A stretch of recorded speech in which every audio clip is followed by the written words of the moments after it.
প্রিয় অষ্টম শ্রেণীর শিক্ষার্থীবৃন্দ, বিজ্ঞান অনলাইন ক্লাসে সাইটিসার ওয়ানের পক্ষ থেকে তোমাদেরকে শুভেচ্ছা।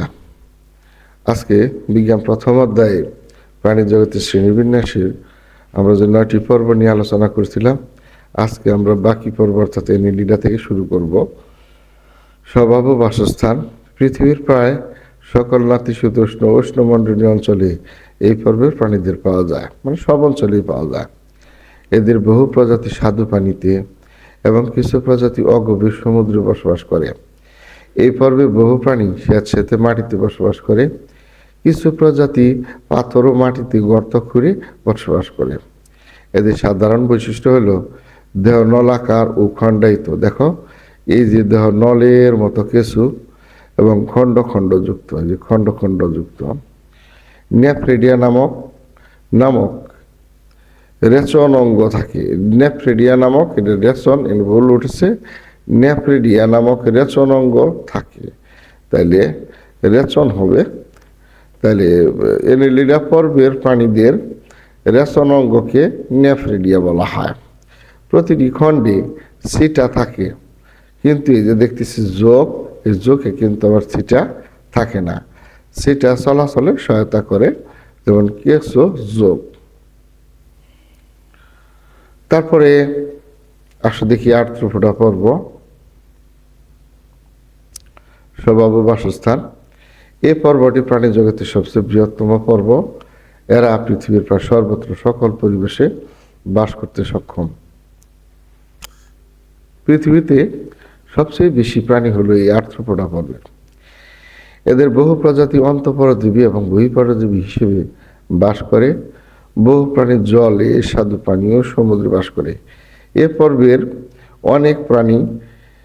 অনেক প্রজাতির প্রাণী ডানার সাহায্যে উঠতে পারে। আমরা এই যে আরশোলা দেখতেছি, এ ডানার সাহায্যে উঠতে পারে, প্রজাপতি ডানার সাহায্যে উঠতে পারে, তাছাড়া উই পোকা ডানার সাহায্যে উঠতে পারে, মৌমাছি ডানার সাহায্যে উঠতে ইত্যাদি।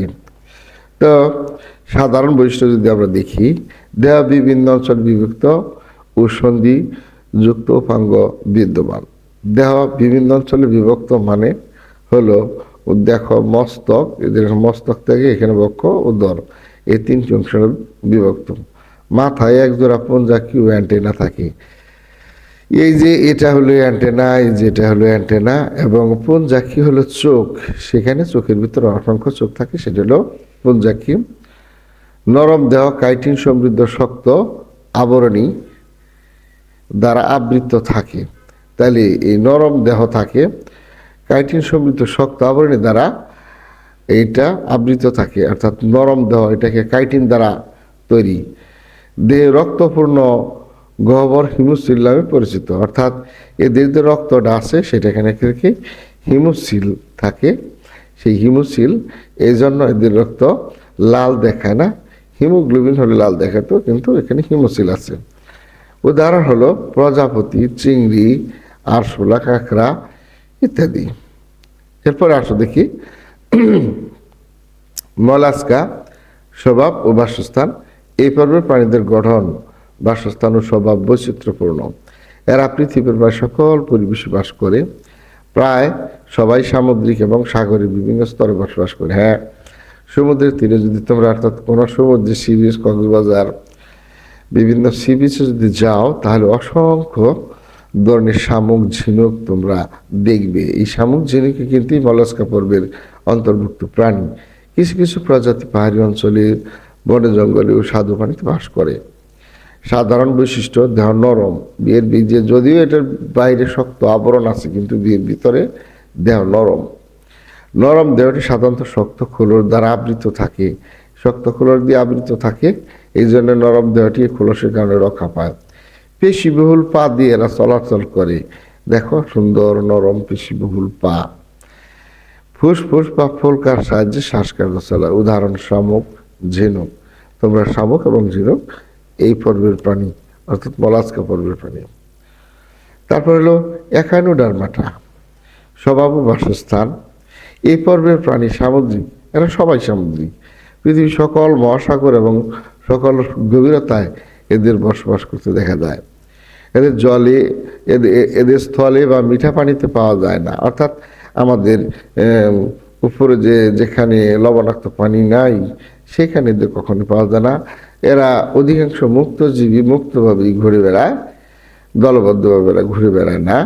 সাধারণ বৈশিষ্ট্য হলো দেহাত্মক কাঁটাযুক্ত। এই যে দেখো দেখো ত্বকগুলো কি কাটা কাটা, দেখো এই দেহাত্মক কাঁটাযুক্ত, এই যে কাটা কাটা কাটা কাটা যুক্ত।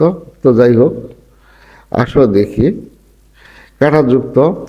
দেওয়া 5টি সমান ভাগে বিভক্ত, 1 2 3 4 5টি সমান ভাগে বিভক্ত আছে। পানি সংবহনতন্ত্র থাকে, এর মধ্যে পানি সংবহনতন্ত্র আছে।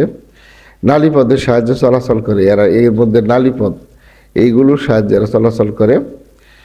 পূর্ণাঙ্গ প্রাণীতে অঙ্কীয় পৃষ্ঠদেশ নির্ণয় করা যায়, কিন্তু মাথা চিহ্নিত করা যায় না। অর্থাৎ মাথাটা কেমন কিভাবে সেটা চিহ্নিত করা যায় না।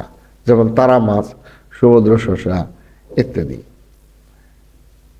তারপরে করডাটা পর্ব, সর্বশেষ পর্ব, এটা সবচেয়ে উন্নত পর্ব। স্বভাববাসস্থান, এরা পৃথিবীর সকল পরিবেশে বাস করে। এদের বহু প্রজাতি ডাঙায় বাস করে। জলচর করডাটার মধ্যে বহু প্রজাতি স্বাদু পানিতে অথবা সমুদ্রে বাস করে। বহু প্রজাতি বৃক্ষবাসী মানে গাছে থাকে। মরুবাসী মরু অঞ্চলে থাকে। মেরুবাসী পৃথিবীর উত্তর অথবা দক্ষিণ মেরুতে থাকে। গুহাবাসী পাহাড়ের ভিতরে গর্ত করে বসবাস করে। খেচর বা আকাশ উড়ে বেড়ায় এরকম। করডাটা পর্বে বহু প্রাণী বহি প্রতিবেশী হিসেবে অন্য প্রাণীর দেহ সংলগ্ন হয়ে জীবনযাপন করে, এরকমটিও আছে। সাধারণ বৈশিষ্ট্য যদি আমরা দেখি, এই পর্বের প্রাণীর সারা জীবন অথবা ভ্রূণ অবস্থায় পৃষ্ঠীয় দেশ বরাবর নটুকট থাকে, মানে পিঠ বরাবরে লম্বা একটা নরম হাড় যুক্ত থাকে। এরপরে সারা জীবন অথবা ভ্রূণ অবস্থায়, যেমন সারা জীবন কোনো কোনো প্রাণীর মধ্যে থাকে, কিন্তু ভ্রূণীয় অবস্থায়, মানুষের ভ্রূণীয় অবস্থায় থাকে, এই নটুকট থাকে। নটুকটটা কি তাহলে? নটুকট হলো নরম, নমনীয়, দণ্ডাকার, দৃঢ়, খণ্ডায়িত অঙ্গ। পৃষ্ঠদেশে একক ফাঁপা স্নায়ুরজ্জু থাকে, অর্থাৎ মেরুদণ্ডের ভিতর দিয়ে এই স্নায়ুরজ্জুগুলো অবস্থান করে। সারা জীবন অথবা জীবনচক্রে কোনো এক পর্যায়ে পার্শ্বীয় গলবিলীয় ফোলকা ছিদ্র থাকে, যার সাহায্যে এরা কি শ্বাসকার্য চালাইতো। উদাহরণ হিসেবে যদি বলা যায়, মানুষ, কোনো ব্যাঙ, রুই মাছ, এটা বানান বলে আসতে রুই মাছ। তো যাই হোক, এ পর্যন্তই ছিল। এর পরবর্তীতে করডাটা পর্বের যে শ্রেণী আছে সেই শ্রেণীর ভিডিও দেখার আমন্ত্রণ জানিয়ে আপাতত এইখানেই রাখছি। ধন্যবাদ, সবাই ভালো থাকো, দেখা হবে পরবর্তীতে। আল্লাহ হাফেজ।